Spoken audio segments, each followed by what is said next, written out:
How would you like to live where you love in the state of Alabama? Whether it is you're upsizing, downsizing, retiring at the beach, or relocating for your job, then you are going to want to contact Celeste Hagler, owner of First Class Real Estate South Home Group, with brokers in Tuscaloosa, Orange Beach, and Huntsville. They can help you with the buying, selling, and investment needs throughout the state of Alabama. You can contact Celeste at 205-861-5698. Once again, that is 205-861-5698, and schedule a consultation to discuss your real estate goals anywhere across the state of Alabama. This is the Stingray Show, and coming up on this edition, we're going to be joined by a quarterback who played at Mississippi State in 2008 and in 2009. He was recruited by Sylvester Croom, played under Croom, and then his last season at Mississippi State played under Dan Mullen. Mississippi State quarterback Tyson Lee will join us right now on the Stingray Show. Hi, this is Tim Brando with a reminder. Look out, you're about to feel the buzz of Stingray. This is Stephen Ray, a.k.a. Stingray, coming to you live from Tuscaloosa, Alabama. I'm Heath Hopkins. I'm here in DeSoto County, Mississippi, right outside of Memphis, Tennessee. You know, Mark, I'm going to put you on the spot. Do you feel that responsibility to pay it forward and give some kid a chance coming up in the ranks, kind of like Tony did for you? Why do you think I'm talking to Stingray tonight? Thank you, man. I appreciate that. Look, no. Heath, Stingray, Here's the deal. When you get involved with Texas, it's like getting married to a stripper. and let me explain this. It looks good. It's kind of sexy on the surface. Yeah. But then you get the baggage, you get the drama, you get all that eventually comes with it. And that's what you get with Texas, and that's what the Big 12 learned. And Heath, any thoughts on our show moving forward? Hey, with the Stingray Show, if you don't like it, you better learn to love it, because it's the best show going today, baby. Woo! Jeff Bagwell of Honey Hole Fisheries right here in Tuscaloosa, Alabama is a professional biologist who specializes in lake management. If you are interested in helping build the pond or lake of your dreams, or if you need help deciding if property you own is a good location to build a pond, you can contact Jeff Bagwell at 205-799-0192. Once again, that is Jeff Bagwell and Honey Hole Fisheries at 205-799-0192. Contact him today and let him help you build the lake or pond of your dreams, or also stock your pond or lake with fish that you most desperately need. And with that, I want to welcome you inside yet another edition of the Stingray Show. I am about to be joined by a quarterback, like I said off the top of the show, that played in 2008 and 2009 at Mississippi State. He played in 23 career games for the Bulldogs and passed for almost 3,000 yards and 11 touchdowns. Please help me welcome to the Stingray Show my good friend who I've met in person over at Mississippi State multiple times, former Mississippi State Bulldog quarterback Tyson Lee. Tyson, how are things with you, my friend? Stingray, it's so good to see you, and things are going well. I live here in Richmond, Virginia, father to 4 kids, and Krista and I, my wife, stay very busy with our 10-year-old son, our 9-year-old son, our 7-year-old daughter, and our 5-year-old daughter. And life is fun, crazy. We're in baseball season right now for my boys, and one of my daughters is playing softball. And so we're in a busy but fun season here in Richmond. So Tyson, for the people who do not know this, we actually interviewed you back when we were an internet show. However, we had to cut it short because Mississippi got a huge snowstorm that day, and you wanted to go play in the snow. So thank you for coming back and joining us again. Oh, Stingray, not too often does Mississippi get that type of snow, Yeah, and not too often are you able to make an excuse to go out and play in it. So right. today you get me on a beautiful spring day, and Yes. hopefully we'll be able to go through the full part of the interview. Right. So Tyson, you grew up in Columbus, Mississippi. Who were some of your idols growing up that you wanted to mold your quarterback game like? That's a great question, Stingray. As I think back, Wayne Matkin was a quarterback at Mississippi State. Believe it or not, at that time, Eli Manning, who wasn't at Mississippi State but was a quarterback, Rex Grossman. Yeah. Rex played at Florida. And funny enough, even as I think about the question, Stingray, um, I did not watch a ton of football growing up. I think I was outside playing more than I was watching. But there are guys, obviously, the Peyton Mannings of the world, the Drew Brees of the world, that you would watch. And any quarterback wanted to, if they could, perform at a high level. And so watching those guys play was something that I do remember occasionally watching at home. So, Tyson, let's go to your high school days, and you led Columbus High School to the district championship in baseball. How difficult was it for you to make the decision of giving up baseball to pursue college football? That's a good question, Stingray. It's funny because at the time I was being recruited by junior colleges in Mississippi, and many who are listening to this show may know what junior college sports are like, but some may not. And at the time, junior colleges had what you call a protection list. Right. And so they've done away with that protection list now, I believe. But the way it worked, your junior college essentially had maybe jurisdiction over certain counties. And that junior college could say you get a number of athletes in the local high schools. And if they choose to go to a junior college, they have to go to the one in their district. And so I remember being in high school, playing baseball, getting recruited by East Mississippi Community College. And at the time, they thought that I would want to play baseball and football.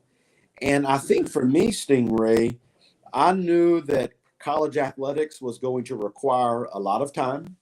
Yeah. I knew college athletics was going to require not only a lot of time, but a lot of time on your own, where you needed to be willing to perfect the craft, put in the hard work, do the weightlifting.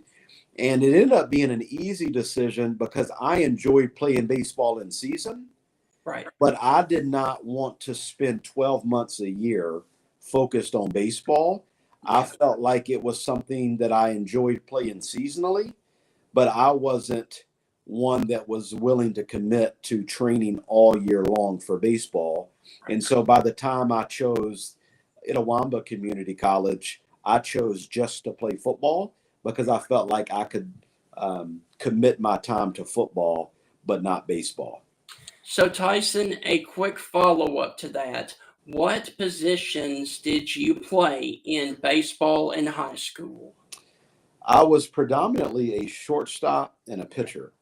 On occasion, I would move to third base, but whenever I was not on the mound, I was typically at the shortstop position. And funny enough, I loved defense, loved pitching, but my batting average was nothing to be proud of. And so I imagine part of my not choosing to play baseball in college was because my batting average was not going to give me a chance. If I did play, it was just going to be as a pitcher. I had a fastball, I had a slider, and I had a changeup, and I had worked on those my senior year. And so I did have a chance to play junior college baseball. I don't know if I would have had a chance to do anything after that because of just my limited pitching abilities, but I did consider it. How fast could you throw the baseball? That's a great question. I would probably say mid 80s. Mhm. I don't know what my highest would have been on the radar, but I would imagine I sat in the mid 80s, 84, 85, maybe occasion moving up, but I probably sat there most of the time pitching. So, Tyson, hold that thought. We are up against our first break. And when we come back, we are going to dive into your career there at Itawamba Community College and then get into your career at Mississippi State. That's on the other side of the break. You're listening to the Stingray Show. Tyson Lee will continue with me right after this. The chill is in the air, and what goes well with cold weather?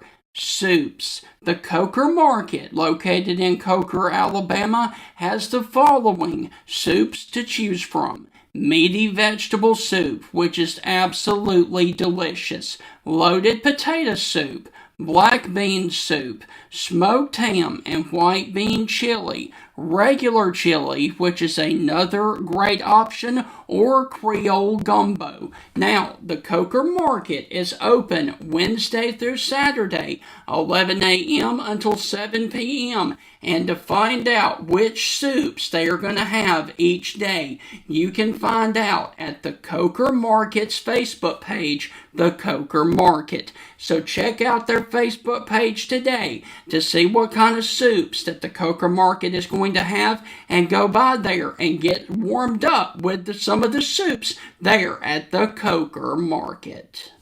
Welcome back inside the Stingray Show. My guest this evening is my good friend Tyson Lee, and former Mississippi State quarterback who passed for 3,000 yards in 23 career games. And before the break, we were talking about you playing high school baseball, but now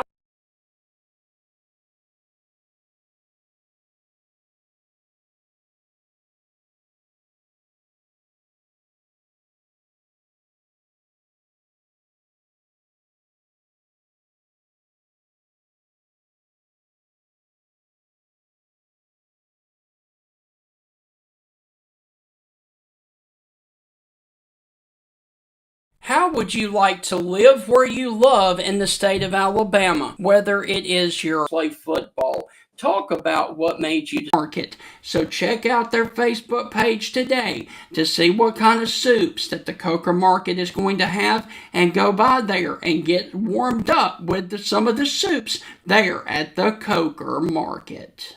Welcome back inside the Stingray Show. My guest this evening is my good friend Tyson Lee, and former Mississippi State quarterback who passed for 3,000 yards in 23 career games. And before the break, we were talking about you playing high school baseball. But now let's go to your junior college route and choosing to play football. Talk about what made you decide to go the JUCO route, and what were some of your highlights of taking Itawamba Community College to a record of 14-4? You know, Stingray, coming out of high school, I was not recruited very much at all. And so I think part of that was due to my height. I think part of that was due to the perceived deficiencies based on my height. And so when I was coming out of high school, you typically had two groups of people who went the junior college route.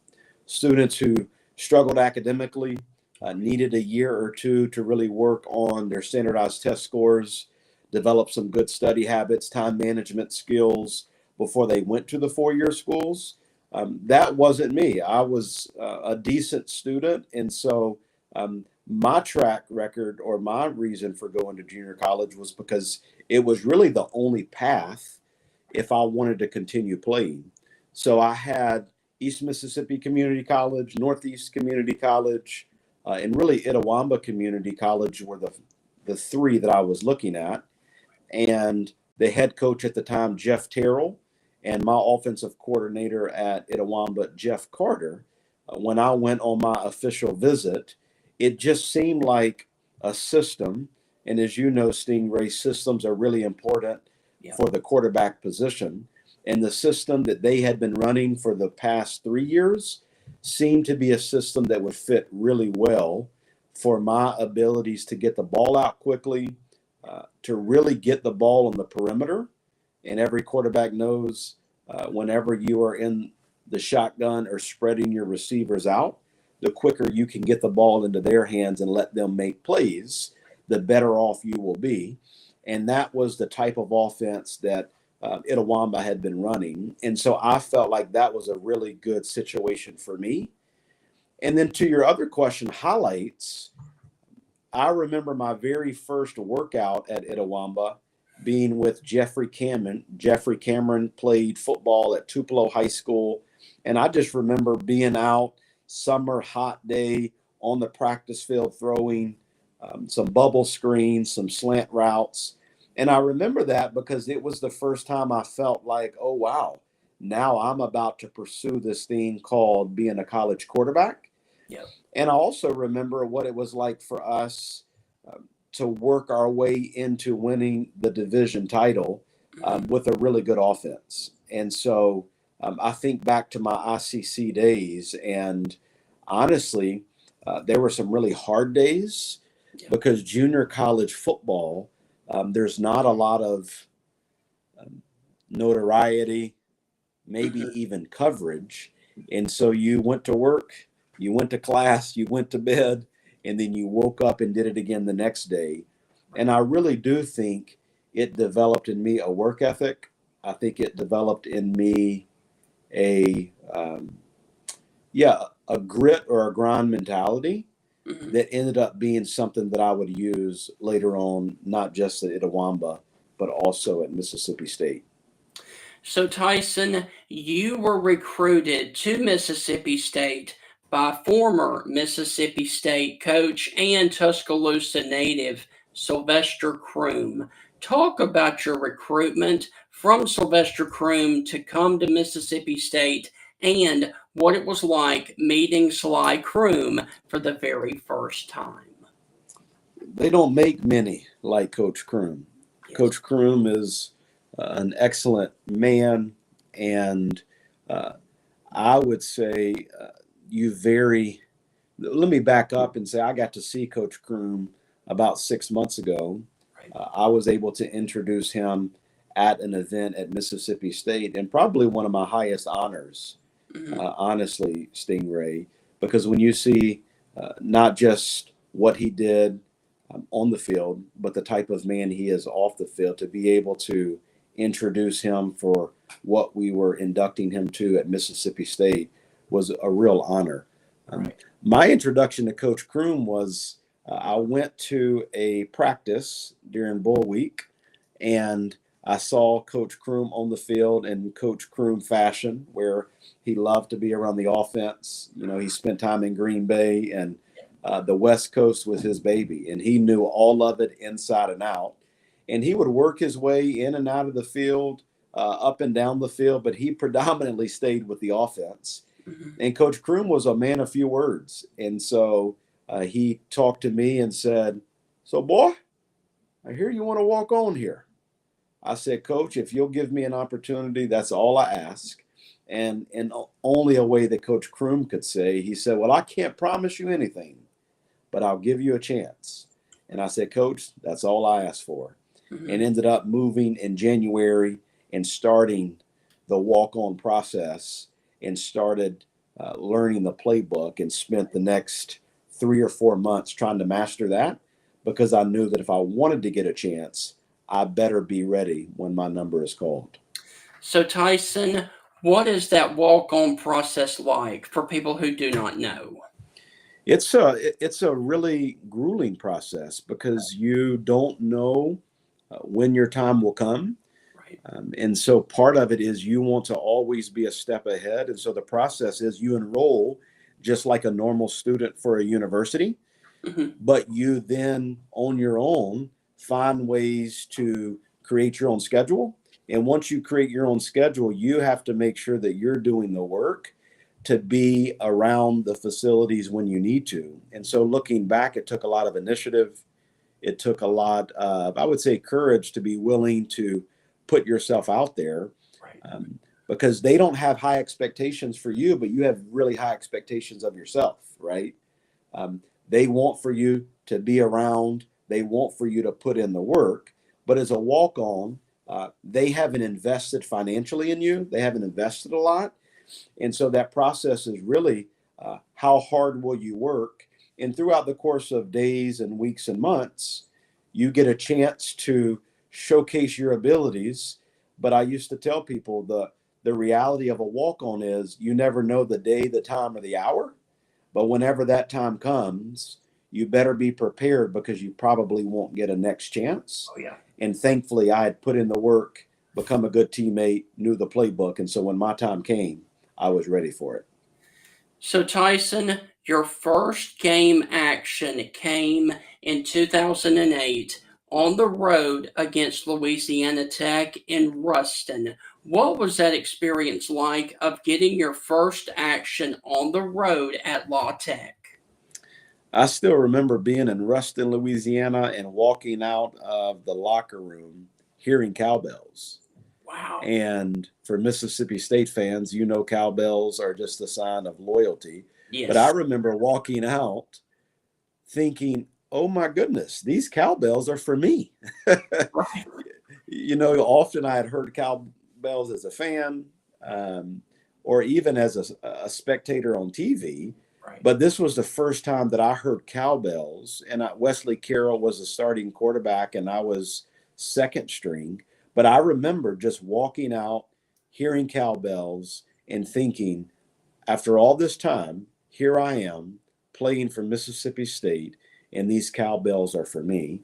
And it's one of those experiences that I imagine I'll always remember just Mhm. because of the significance that it had due to the amount of time, sacrifice that I had put in.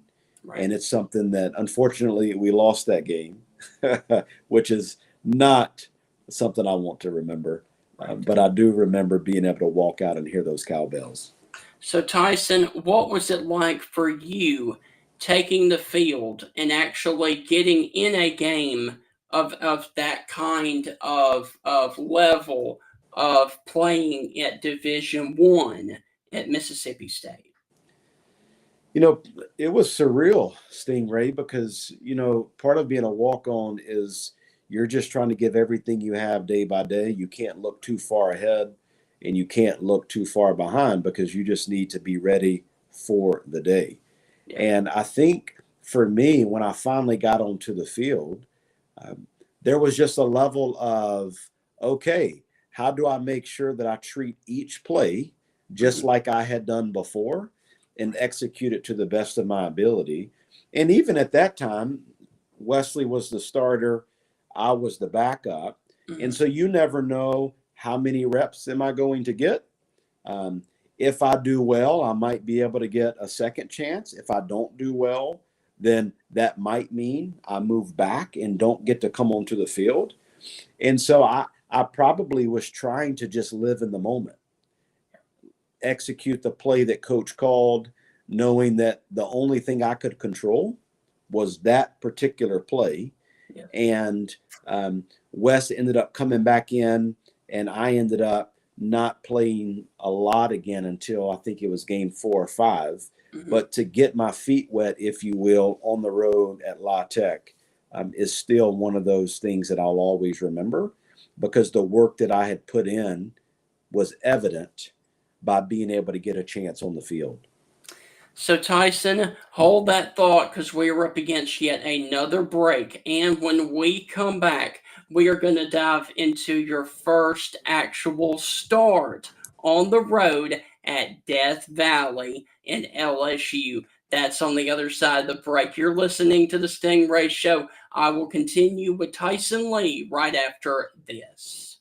For over 100 years, the Bank of Moundville has been a name clients can trust. The Bank of Moundville is more than just a bank. They're your neighbors, your friends, and your community partners. Their unique approach to financial education has always centered around families. They believe that financially strong homes today lay the foundation for a brighter futures for tomorrow's generation. You can call them today at 205-371-2227. Once again, that is 371-2227 to schedule an appointment to build your financial security. The Bank of Moundville is a member FDIC and an equal housing lender.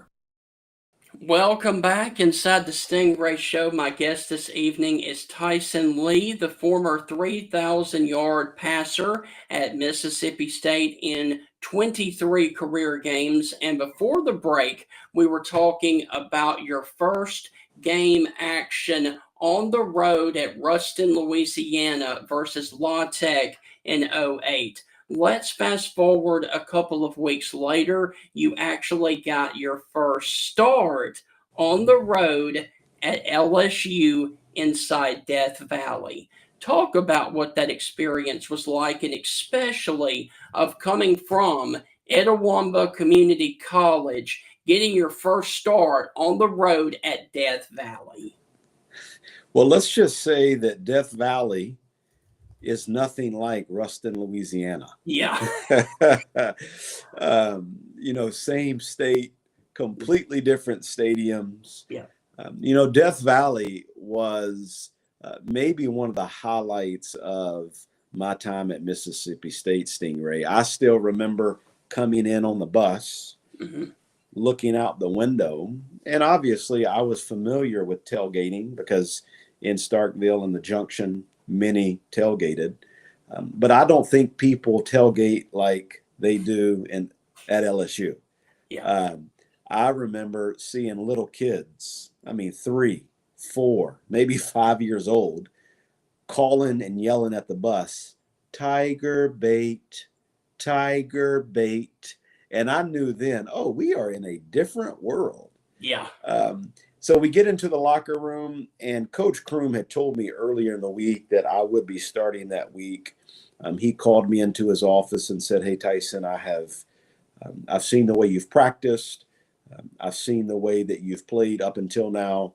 We want to give you the start against LSU." I will always remember walking out Death Valley at night. And the stadium, for those who don't know, it's almost like it just goes straight up, Stingray. Yeah. The way the seats are, I imagine it seats, 90,000? I don't know what the actual numbers are, but I remember walking out and feeling like I was literally in this little bowl. The seats were right beside me, and this stadium just kept going up and up and up. And here I am. I had just left Itawamba, Fulton, Mississippi, where there are not even that many people in the county. Right. And I'm about to play in a stadium with all of these students and fans. Yeah. And oddly enough, Stingray, I don't know if I was ever that calm in warm-ups and even in the game. Right. And part of it, I think, was, I mentioned earlier that when I got on the field in Ruston, there was a level of, I'd put the time in and I had made it. But since this was my first start, I think I felt like, oh my goodness, the last 2.5 years has culminated into I get to start against LSU on the road in Death Valley. And I couldn't comprehend all of it, but I was at peace. And I remember once the game began, just thinking, this is SEC football. Yeah. This is what I've heard about. This is what I've longed for. And here I am on the field playing SEC football. And it was a moment that I will never forget because of all that went into it. Hey, Tyson, no pressure, man, but we're going to start you on the road at Death Valley at night. Good luck with that. No big deal. No big deal. And, and it's funny.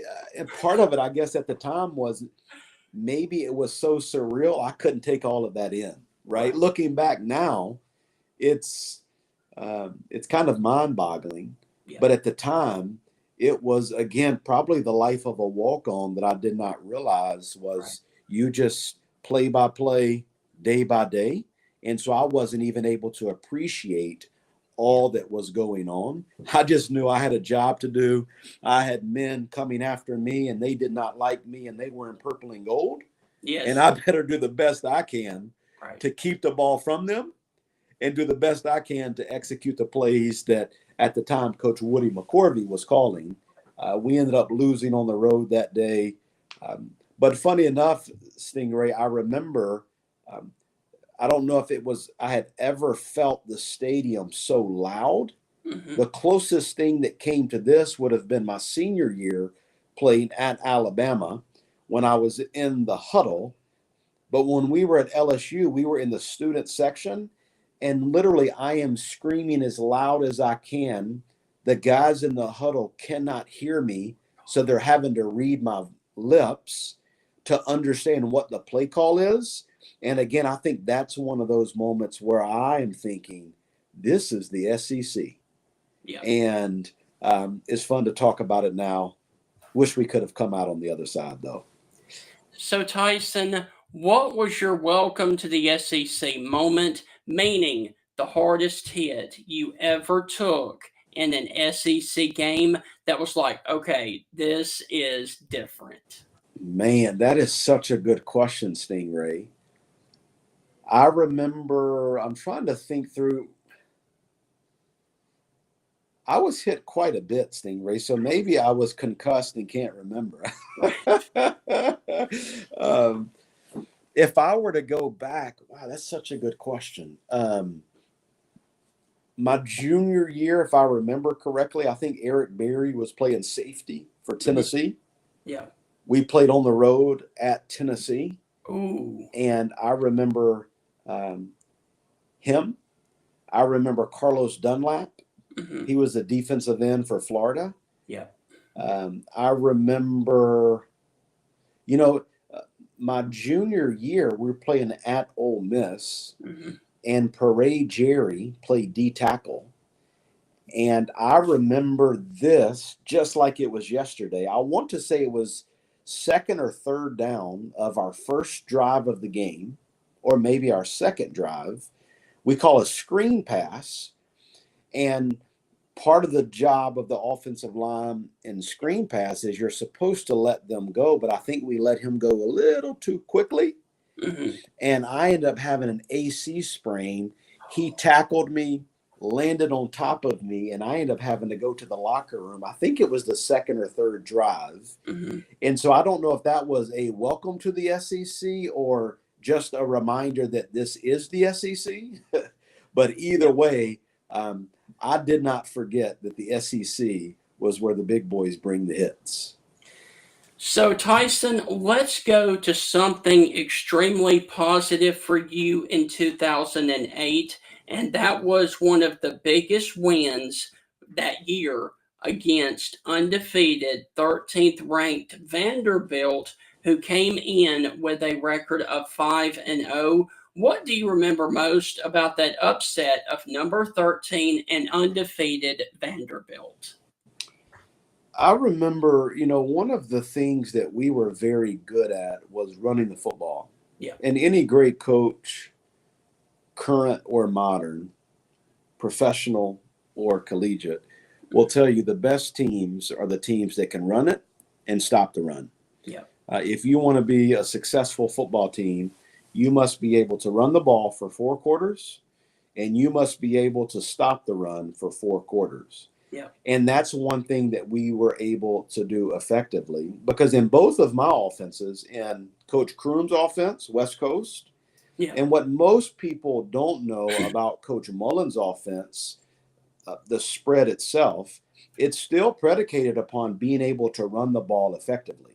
Right. Because in both offenses, if you are not able to run the ball effectively, your ability to play action, and at this time, this is when RPOs, kind of run pass option, Yeah. was making its way around college football. If you can't run the ball, the RPO is ineffective. Right. When you can run the ball, you open up so many lanes and so many opportunities. And we had great offensive line and great running backs who knew if we want to compete, we must be able to run the football. Yeah. And that was something that we were able to do. And because of that, we were able to do a lot of variations off of the run, counters, power, speed option. But without being able to run the ball, defenses are able to cue in on that. And once they cue that you can't run, it's a long 4 quarters, Stingray. Yes. So talk about that Vanderbilt win, though. The Vanderbilt win, what I remember is we ran a counter play, and if my memory serves me correctly, there was a crucial moment in the game where I needed to read the defensive end, and Anthony Dixon, who to this day, I've never played football with someone who loved football as much as Anthony Dixon. But not only did he love football, he loved running the football. Yeah. And so his ability to take a yard loss and give a gain, or his ability to bring yards after contact, was probably one of his most underrated abilities. And I remember running what we called GOAT at the time, where we would pull the guard and the tackle. And we pulled the guard and the tackle, and because Anthony had run the ball so effectively during the game, their defensive end crashed, thinking that AD was going to take it. And a guy like me, who's not as strong or fast as AD, was able to pull it. The defensive end who followed him left the gap wide open for me. Yeah. And when he opened that gap, I was able to take it in. And I think that was a critical play in the game, because from there, they had to start watching me more, which then gave AD a lot more room to run. And you give AD room to run, and your defense, particularly your linebackers, they're in trouble. Yeah. So, Tyson, hold that thought. We were up against yet another break. And when we come back, we're going to transition into the 09 season. That's on the other side of the break. You're listening to the Stingray Show. We will be right back with Tyson Lee. Ladies and gentlemen, Bill Ferguson of South's Finest Meats, the official sponsor of the Stingray Show, has a message for you. Everything we do here is fresh and custom made, custom to order. You know, I tell people when they come in, you know, if you don't see what you like, ask somebody. You know, we've got the capability to process it, make it. You know, if you want a different blend of hamburger meat, we'll do your brisket blend. We'll do your chuck blend. We'll do your sirloin blend. You know, we do all that right here. We are a butcher shop. That's what we do. So please don't be afraid to ask if you don't see what you like. We can make you any size patty you want. We can make you any amount you want. You know, people call me and say, well, how many patties come in the box? Well, ma'am, how many would you like in a box? You know, you want 12, we'll put 12. You want 25, we'll put 25. That's just one of the many things that South's Finest Meats has to offer, the official butcher shop of the Stingray Show. Welcome back inside the Stingray Show. My guest this evening is Tyson Lee, the former quarterback at Mississippi State. And before the break, we were talking about the Vanderbilt win there in 2008 when you guys upset number 13 Vanderbilt. Now, unfortunately, Tyson, Mississippi State finished the 2008 season with a record of 4-8, and Mississippi State and head coach Sylvester Croom was let go. When did you guys know that Coach Croom was let go, and what were your thoughts about that decision? I vividly remember this, Stingray, because one of my teammates and a wide receiver, Brandon McRae, B-Mac is what we called him. B-Mac broke his leg in the very last game of the 2008 season on the road at Ole Miss. And the reason I remember this so vividly was because not only did he break his leg and have to go to the hospital immediately, but the very next morning, I went to visit him in the hospital. And while he was in the hospital, Coach Croom also came.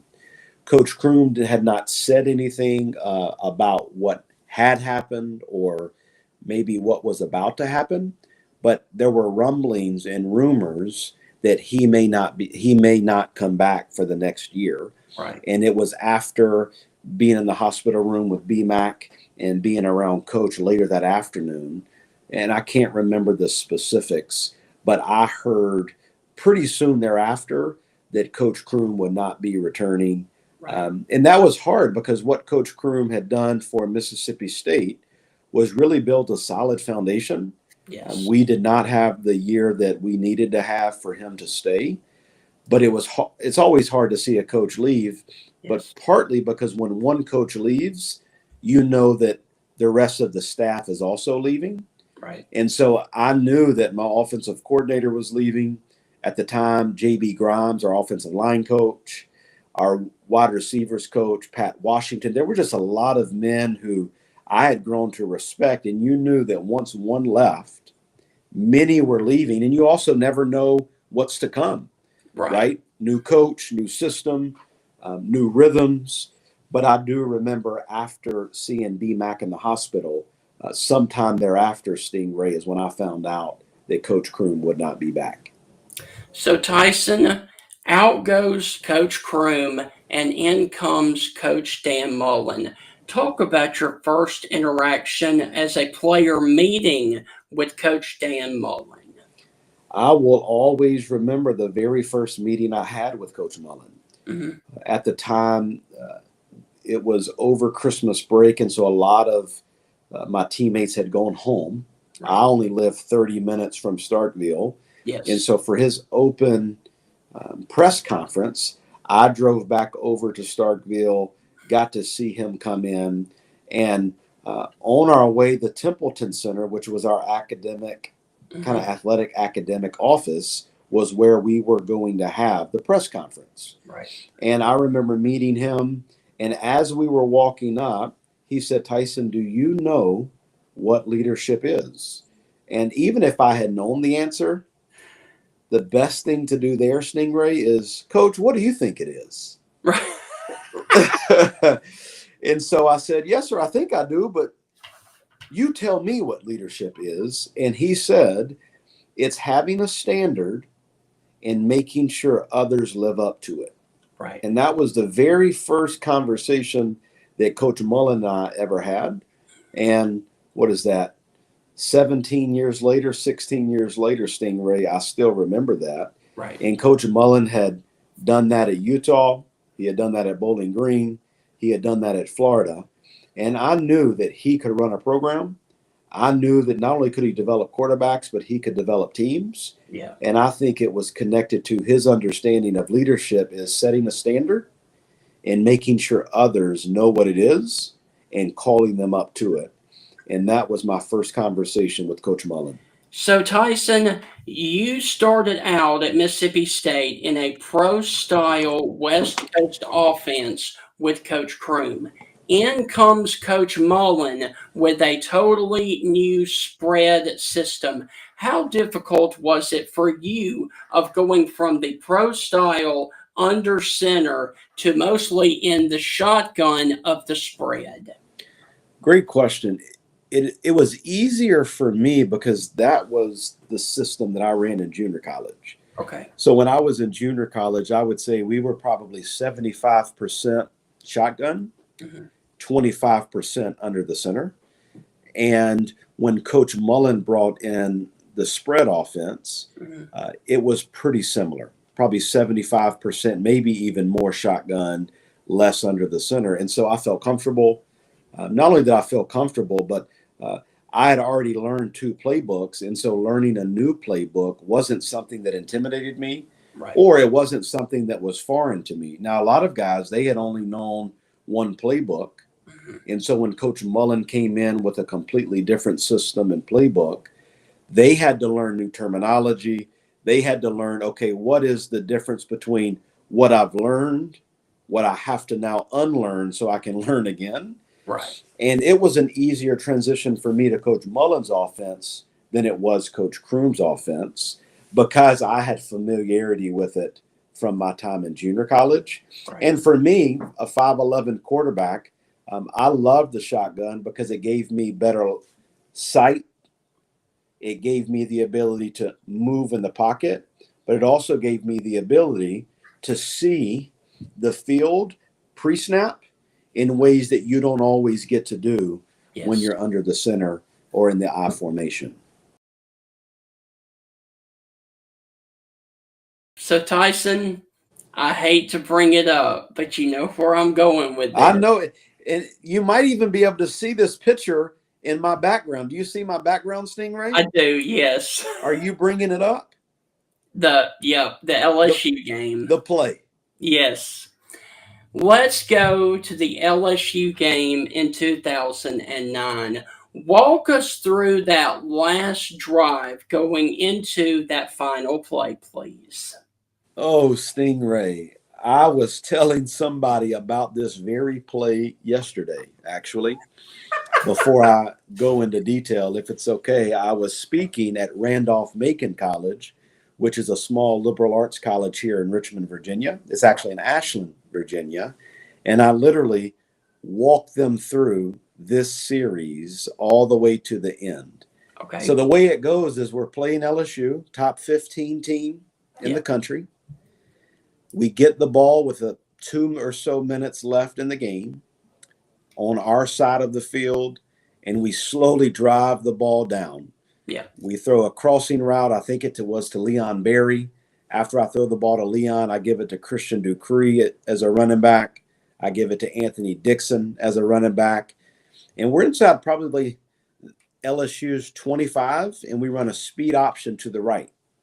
I flip the ball to AD, and he literally runs it all the way till about the 5-yard line. Right. So now it's first and goal from the 5, a minute and a half or so, and we're down by, I believe, 5. First play, I give it to AD, and he gets us till about the 3-yard line. Second and goal from about the 3, time's winding down. We don't use any timeouts, and I don't even know if we have any. And the next play, we do a tight end pop pass. We either did a tight end pop pass on second down or third down, where I fake it to AD. I try to throw it to Marcus Green in the back of the end zone, and I don't get enough air, and it gets tipped incomplete. So it's third down. I give it back to AD, and he gets us to about the 1.5 or 2-yard line. Right. So Stingray, the play, I call it the pitch that never happened. Yes. We are fourth and goal from the 2. Coach Mullen calls 49 dive option, and it's the perfect play call. My job is to read one man on the end of the line of scrimmage. If he closes, I pitch the ball. And if he shoots upfield, I keep it. Right. And I go, and it happens so quickly. I think that he goes upfield, shoots upfield. And so I try to get into the end zone, and I wind up being 6 inches short. Oh my gosh. And oh, Stingray, it was, if I had pitched the ball, Anthony Dixon could have done a backflip, walked in, cartwheeled in. There was no one to tackle him, and I failed to pitch it, and I did not make it in. And essentially, they got the ball with less than a minute left, ran out the clock. We lost the game, and it was all because I did not make the pitch. So Tyson, a quick follow-up to that. How often are you reminded of that play, and what did you take away from that moment that you still live with today? That's an excellent question, Stingray. If our listeners were in my office right now, they would see behind me that I have literally the picture of that play on my desk in my office. And part of that is, to your question of what did I learn that day and how has it continued to maybe shape me now? Yes. And how often do I think about it? I think about it probably more often than I would like to think about it. I'll maybe say 2 or 3 particular things that I've learned. One, opportunities come and opportunities go. You never know when they'll be there, but when they come, you have to be ready for them. Right. And if you're not, you lose. And so we lost that day. I did not make the pitch. And so I'm constantly reminded of, hey, be ready for the opportunity, because when it comes, you have to seize it. And I didn't. Another one is we will fail in life. As much as I wanted to get in the end zone that day, I did not. Right. And how I responded that day and the days after really, I would say, grew me up. It helped me to see that even when you fail or fall short of your goals, you still have to wake up the next day, go back to work, Yes. put in the work, and not let it define you. And so I think it's been a reminder that every day you have to take it as it comes. Right. You'll succeed some days, you'll succeed, fail other days.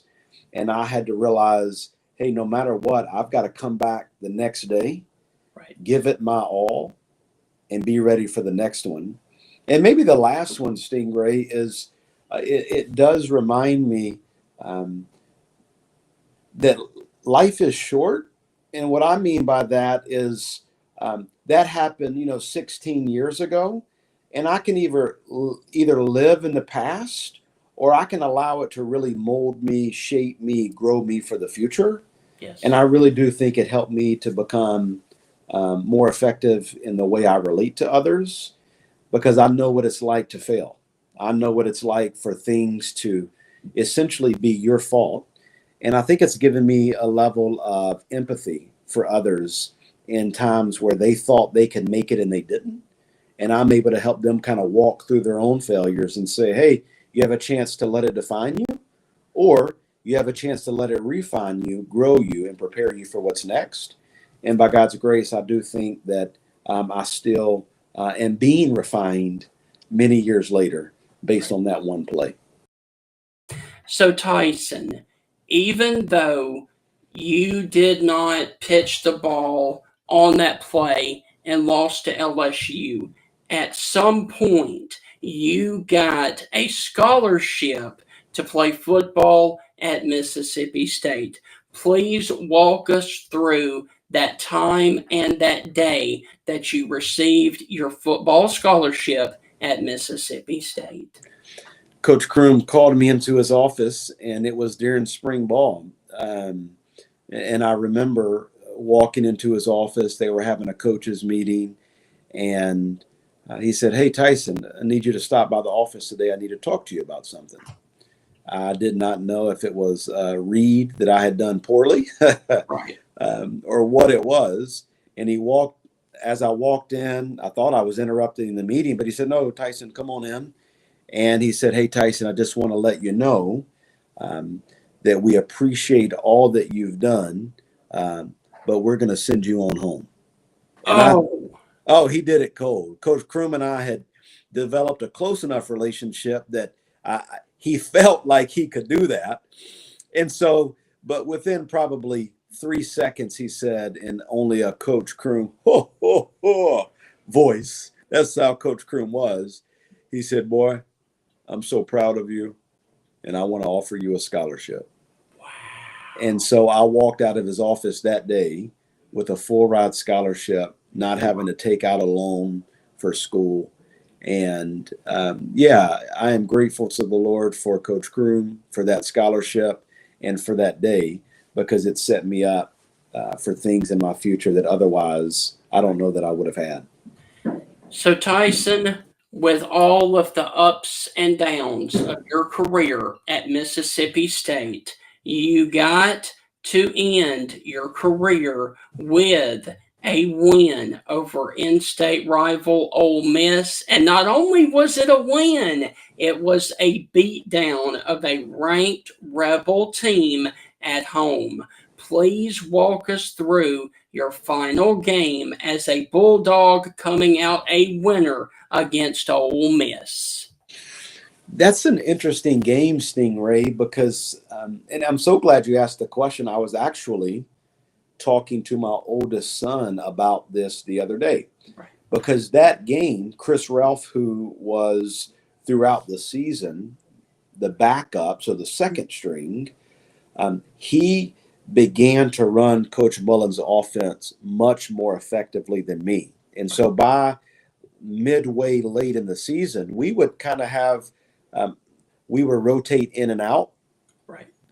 And Ralph had become just really good at running Coach Mullen's offense and better than me. And so by the time we get to the last game against Ole Miss, Ralph is pretty much the starter, and I am more or less his backup. And I think it's interesting to even go back to that, Stingray, because we won. But you know what I remember most about that, Stingray, was I learned so much that day about being a team player. Right. Because it was my last game, and it would have been so easy. And anybody who has played at a high level will tell you your ego can always get in the way if you're not careful. Yeah. But I remember that day seeing Chris Ralph be a better quarterback than me and realizing, you know what?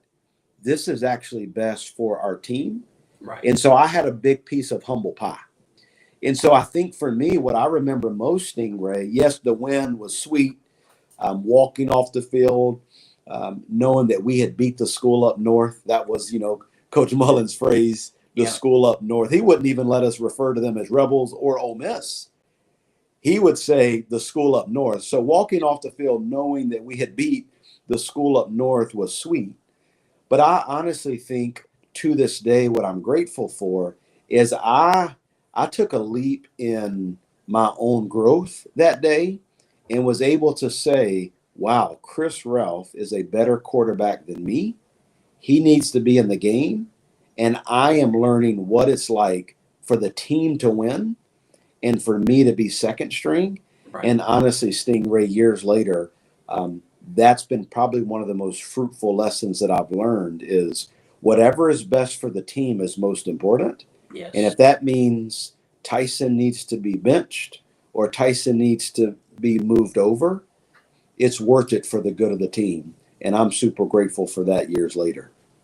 So, Tyson, I have thoroughly enjoyed interviewing you. This has been a blast. We will end on a fun note. My final question for you, and it is a two-parter. One, can you please give us your favorite Coach Mullen story and your favorite Coach Sly Croom story, please? Wow. Let me see here, Stingray. So it might take me a little bit. I will say my favorite Coach Croom story would probably be, honestly, the day he offered me a scholarship. Right. I know it was monumental for me because I had left being a junior college on scholarship Right. to walking on, which meant I was foregoing a scholarship. And so the day that he offered me a scholarship is just one that I'll never forget. After this, I'll have many that I'm like, oh, I wish I had told Stingray that one. Right. Because Coach Croom used to always drive his golf cart around, and he just had this way of saying few words, but you just knew he was about to come at you and say something. And then Coach Mullen, I would say Coach Mullen, this is actually, I will say this story. I haven't thought about it until now. One of my former teammates, God rest his soul, DJ Looney. Yeah. DJ Looney was a center for me, and DJ and I became such good friends. And it's actually fitting to say this because DJ was just a goofball. And anybody who played with DJ Looney, we called him the governor because he knew everybody, he loved everybody, but DJ did not know the playbook. And so we're in practice one day, and it's hilarious to think about, Stingray, but we used to have code names for our plays. And J.C. Brignoni, who was a starting center, was taking a rest, and DJ was in the game. And it was practice, and DJ said, T. Lee, what's the play? What's the play? And let's just say the code name was Toyota. Well, he did not know what Toyota meant. And so I said, gas 26. So I actually called the play to him. Right. Coach Mullen was so mad at me, Stingray. He said, Tyson Lee, come here, T. Lee. You can go sit on the bench. You know we don't call our plays. We have codes for those. And you can put those headphones on and you won't be playing quarterback the rest of the day. And I said, yes, sir, coach. And then funny enough, Stingray, about 3 minutes later, he says, T. Lee, get back in the game. And I remember thinking that day, I should have told Coach Mullen, no, coach, you told me I was done for the day. But I knew better than doing that. Yes. And so I ran back to quarterback, but never did I ever again call the play if the expectation was to give the code word. Right. And that was thanks to DJ Looney and Coach Mullen. Now, I will tell you this. We had Nick Fitzgerald on the show about a couple of years ago, and we got in depth about Coach Mullen. And Nick Fitzgerald, with a smile on his face, said, Coach Mullen, I love the guy to death, but he was a complete psychopath.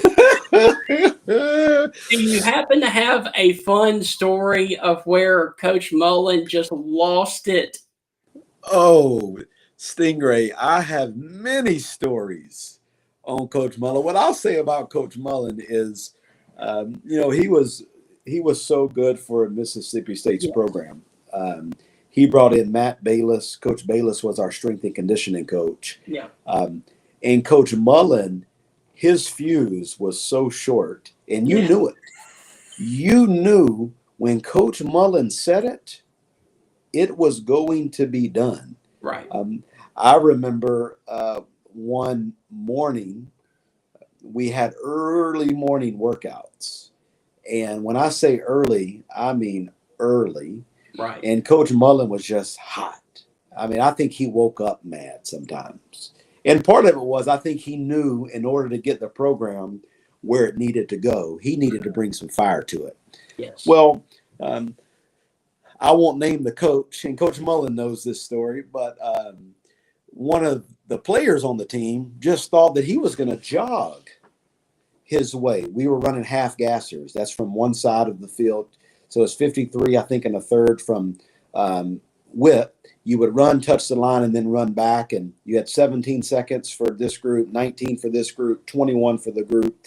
And let's just say that one of the big boys, defensive line or offensive line, I won't say who. Okay. He thought he was just going to jog his way. And Coach Mullen, and only the way that Coach Mullen can, said to this young man and to his coach, I don't know who coaches you, but they better get you right, or else they will be coaching somewhere else. Oh. And I think that day, Stingray, we all woke up. Yeah. Because we knew if Coach Mullen will say that to his coach, he will say that to anybody. And it lit a fire in not just that coaching staff, but the players. Yeah. That I still have dreams about Coach Mullen and Coach Bayless, because I don't want to miss a practice. I don't want to miss a workout. And I don't want for them to ever think I'm loafing. And so years later, I'm still dreaming about them, because that's the type of work that they put us through. So, Tyson, look, man, this has been a blast. I have thoroughly enjoyed reminiscing about your time at Mississippi State. The floor is all yours for anything else that you would like to say to anybody here in Tuscaloosa, and especially the Bulldog Nation. I would just say thank you for the support. As I've gotten older, as a dad, as a husband, but I would say just more than anything, I think as I mature as a man, I'm able to look back, and I am so grateful for all the Mississippi State fans who spent their money and their time traveling to games, watching games. And the reason I say that is I am a better husband, a better father, and a better man because of Mississippi State, and particularly because of Mississippi State football. I've been able to use football in ways that have propelled me forward in life.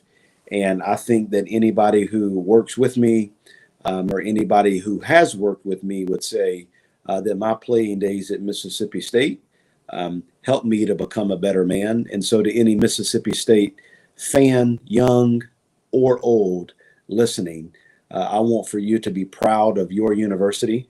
I want for you to know that I am proud of my university. And because of Mississippi State, I can say Hell State.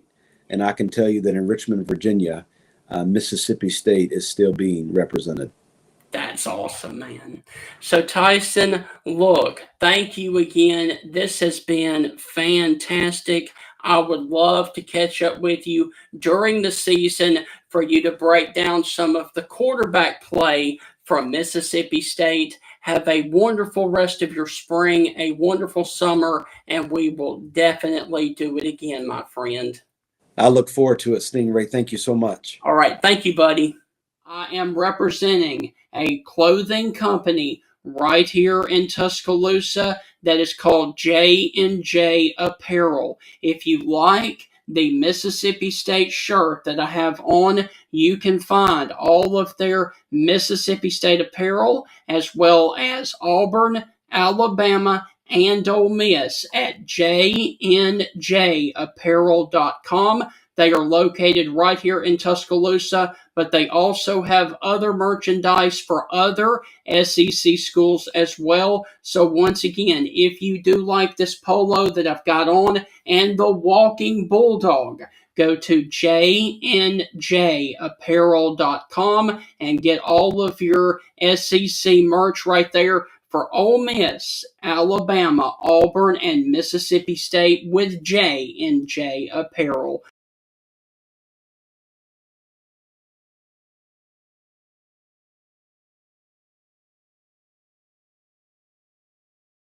We all enjoy the changing of the seasons. Fall is a special time to be thankful for our families and many blessings. It is also a great time, though, to review your insurance coverages.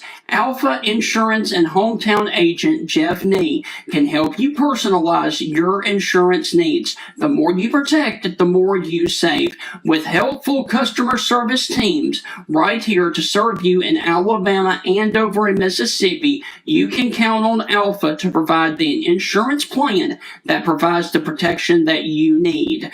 For all your auto, home, life, and business insurance needs, call Alpha agent Jeff Nee or drop by his office at 202 McFarland Boulevard East, Suite 101 in Tuscaloosa, Alabama. And remember, with Jeff Nee, the more you protect, the more you save.